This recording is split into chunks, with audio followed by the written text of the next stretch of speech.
Hello my dear students, good morning.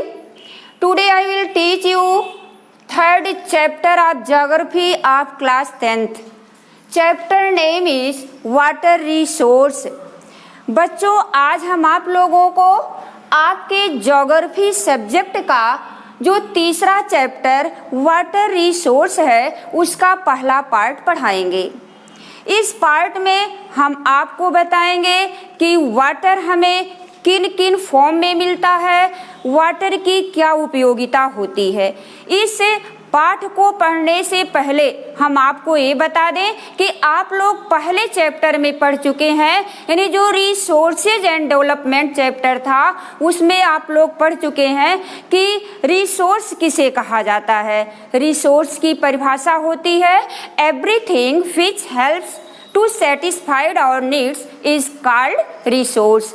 प्रत्येक वस्तु जो हमारी आवश्यकताओं की पूर्ति करती है उसे रिसोर्स कहा जाता है। इसके अंतर्गत आप लोगों ने पढ़ा था कि रिसोर्स कितने प्रकार के होते हैं। नेचुरल रिसोर्स होता है और ह्यूमन मेड रिसोर्स होता है, जिसके अंतर्गत आप लोगों ने पढ़ा कि नेचुरल रिसोर्स के अंतर्गत क्या क्या चीज़ें आती हैं। नेचुरल रिसोर्स के अंतर्गत आपका वाटर है, विंड है, एयर है, वाटर है, विंड है, सॉइल है, यह आपकी नेचुरल रिसोर्स के अंतर्गत आएगा। इस चैप्टर में आप लोग पढ़ोगे वाटर रिसोर्स के बारे में। तो बच्चों, इतना तो आप लोग जानते ही हो कि वाटर जो हमारी पृथ्वी का 71% भाग है वह वाटर से कवर्ड है, चाहे वह ओशन का जो वाटर हो उस रूप में हो, चाहे लेक्स का हो, रिवर्स का हो, पॉन्ड्स का हो, ईटीसी का हो, यानी पूरे पृथ्वी की सरफेस का 71% भाग जो होता है वह वाटर से कवर्ड होता है। लेकिन फिर भी हमारे देश में पानी की बहुत ज़्यादा कमी है, यानी कई जगहों पर, यानी कहने का मतलब ये नहीं है कि जो है हर जगह पे कमी है, लेकिन कुछ जगहों पे, जैसे मान लेते हैं आपका जो राजस्थान है या गुजरात है या मेघालय में, जहाँ पे बहुत अधिक बारिश होती है फिर भी वहाँ पे वाटर स्कैर्सिटी पाई जाती है। तो इस तरह से हम अब ये जानेंगे कि ये प्रॉब्लम हमारे सामने क्यों है। तो पहले ये आप लोग जान लीजिए कि जो पृथ्वी की सतह का 71% भाग वाटर का है उसमें जो ओशन वाटर है वह 96.5% है, यानी जो पृथ्वी की सतह का जो वाटर है वह 96.5% वह समुद्र में पाया जाता है, यानी महासागरों में पाया जाता है, जो कि पीने के योग्य नहीं होता, यूजेबल नहीं होता है। इसके बाद बचा कितना, यानी लगभग 2.5% हमारा बचता है वाटर, जो कि हमें कई रूपों में मिलता है, चाहे वह आइस के रूप में हुआ या ग्लेशियर के रूप में हुआ। यानी कहने का मतलब ये, इसको हम डायरेक्ट एट प्रेजेंट इसका उपयोग नहीं कर सकते हैं। क्यों नहीं उपयोग कर सकते हैं? जब तक आइस मेल्ट नहीं करेगी, वह रिवर्स में नहीं आएगी, तब तक हम उसका उपयोग नहीं कर पाएंगे। और इसी कारण से कई जगहों पर, यानी कुछ लोगों का मानना है कि लगभग 2025 तक जो अधिकांश हमारे विश्व के कंट्रीज हैं वहाँ पे वाटर स्कैर्सिटी की प्रॉब्लम खड़ी हो सकती है।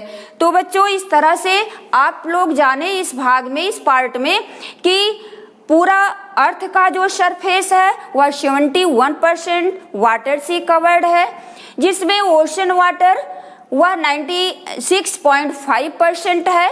इसके बाद बचता है लगभग आपका 2.5% जो बचता है वह अनेक रूपों में बचेगा, चाहे वह आइस के रूप में है, ग्लेशियर के रूप में है। तो इस तरह से डायरेक्ट हम उसका यूज नहीं कर सकते हैं। अगर जो यूजेबल वाटर होता है वह मात्र 0.1% ही मिलता है, यानी होता है। तो इस तरह से आप लोग जान लिए। अब हमें जानेंगे कि वाटर के प्रयोग क्या होते हैं, इसका यूजेज ऑफ वाटर। इसको हमको बताना नहीं है बच्चों, आप लोग जानते ही हो कि हमारे दैनिक, यानी हमारा जो जीवन है वह पानी के बिना क्या है, असंभव है। वाटर इज लाइफ कहा जाता है कि water is impossible without life is impossible without water, यानी बिना पानी के जीवन जो है असंभव होता है। तो इस तरह से यूजेज में आपका हो जाएगा जो डोमेस्टिक यूजेज है, घरेलू कार्यों में इसका प्रयोग होता है, जैसे कुकिंग के लिए होता है, बाथिंग के लिए होगा, वॉशिंग के लिए होगा, तो इस तरह इसका प्रयोग हुआ। इसके बाद अगर एग्रीकल्चरल सेक्टर में देखते हैं तो वहाँ पे इरिगेशन की क्रिया इससे की जाती है, या इंडस्ट्रियल क्षेत्र में देखते हैं तो वहाँ पे भी चाहे जो मशीनों को ठंडा कूल करने के लिए प्रयोग हो, या वहाँ पे इंडस्ट्री में अदर चीज़ों के लिए भी पानी का प्रयोग किया जाता है। जानवरों के लिए भी इसका प्रयोग करते हैं, प्लांट्स के लिए भी वाटर का प्रयोग किया जाता है, तो इसको बहुत ज़्यादा हमें बताने की ज़रूरत नहीं है। अब इसके बाद हमें जानेंगे कि जो वाटर है यह इसकी जो स्केर्सिटी है क्यों इतनी ज़्यादा है, जबकि कहा गया है कि water water everywhere not a drop to drink, यानी प्रत्येक जगह पानी ही पानी है, लेकिन हमें समस्या पीने की पानी की क्यों समस्या है। इसका मेन कारण है क्योंकि जो पानी है जो हमें बहुत ज़्यादा जो फ्रेश वाटर के रूप में मिलता है, यानी फ्रेश वाटर के रूप में जो पानी मिलता है, हम उसका बहुत ज़्यादा एक्सेसिव एक्सप्लॉयटेशन करते हैं, उसका ओवर यूज करते हैं।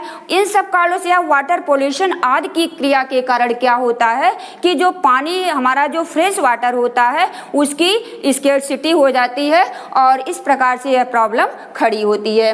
तो इस तरह से आप लोगों ने जाना कि प्रत्येक जगह वाटर के यानी water water everywhere not a drop to drink, यानी प्रत्येक जगह वाटर के होने के बावजूद भी जो है पीने के लिए पानी की समस्या है। तो बच्चों आज के इस पार्ट में बस इतना ही, इसका अगला पार्ट लेकर के फिर उपस्थित होंगे। Thank you.